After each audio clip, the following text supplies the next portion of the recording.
పని ఒత్తిడి తగ్గించాలంటూ వీఆర్ఓలు నిరసనకు దిగారు. అమరావతి రెవెన్యూ ఉద్యోగుల జేఏసీ పిలుపు మేరకు నందికొట్కూరు తహసీల్దార్ కార్యాలయం ఎదుట పలువురు వీఆర్ఓలు శాంతియుతంగా నిరసన తెలిపారు. వీఆర్ఓ మహమ్మద్ హుస్సేన్ కుటుంబాన్ని ప్రభుత్వం ఆర్థికంగా ఆదుకోవాలని ఉద్యోగులు జేఏసీ రాష్ట్ర ప్రధాన కార్యదర్శి నరసరాజు కోరారు. వీఆర్ఓ మరణానికి కారకులైన అధికారులపై చట్టపరమైన చర్యలు తీసుకోవాలని డిమాండ్ చేశారు. అధికారుల వేధింపులే వీఆర్ఓ ఆత్మహత్యకు కారణమని పేర్కొన్నారు. రాగిని నరసరాజు, ఆంధ్రప్రదేశ్ గ్రామ రెవెన్యూ అధికారుల సంఘం ఉమ్మడి కర్నూలు జిల్లా జనరల్ సెక్రటరీగా పనిచేస్తున్నాను.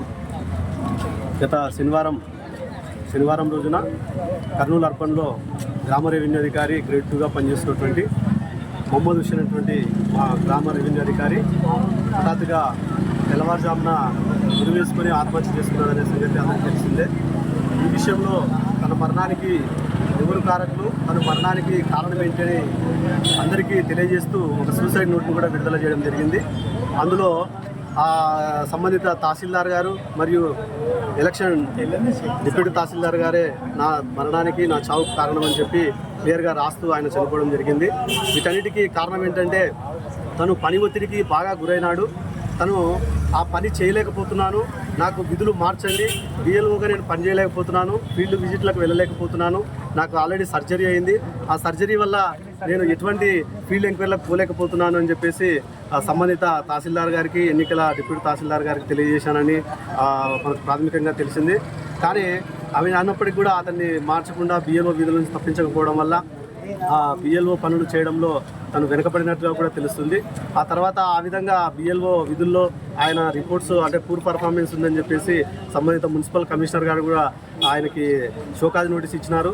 ఆ షోకాజ్ నోటీస్లో ఇమ్మీడియట్గా ఇది నీకు షోకాజ్ నోటీస్ పుట్టిన వెంటనే 48 గంటల్లో నువ్వు సంజాయిషి ఇవ్వాలని చెప్పేసి ఆయనకు ఆర్డర్స్ ఇచ్చినప్పుడు, షోకాజ్ నోటీస్ ఇచ్చినప్పుడు తను ఇంకా మరింతగా ఈ యొక్క ఒత్తిడికి గురయ్యి తనకి ఏం చేయాలో పాలుపోక ఫీల్డ్కి వెళ్ళి పనిచేయడానికి తన శరీరం సహకరించడం లేదు, చేయలేను అని చెప్పేసి అధికారులకు తెలియజేస్తే వాళ్ళు సహాయం చేయకపోగా ఇంకా చీదరించుకోవడం వల్ల ఆయన పని ఒత్తిడిలో గురయ్యి చివరికి తన ప్రాణాన్ని విడిచినట్లుగా మనకు ప్రాథమికంగా తెలుస్తుంది.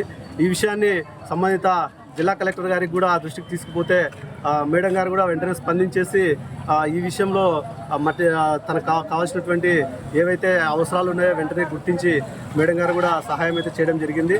కానీ ఈ విషయంలో ఎవరైతే నిందితులు ఉన్నారో మా యొక్క వీఆర్ఓకి మరణానికి కారణం ఎవరైతే ఉన్నారో వారిని ఈ యొక్క విచారణ చేసిన తదుపరి ఎవరైతే నిందితులని తేలుతుందో వారిపై చట్ట ప్రకారం చర్యలు తీసుకోవాలని ఈ సందర్భంగా మేము డిమాండ్ చేస్తున్నాం. రాగిని నరసరాజు.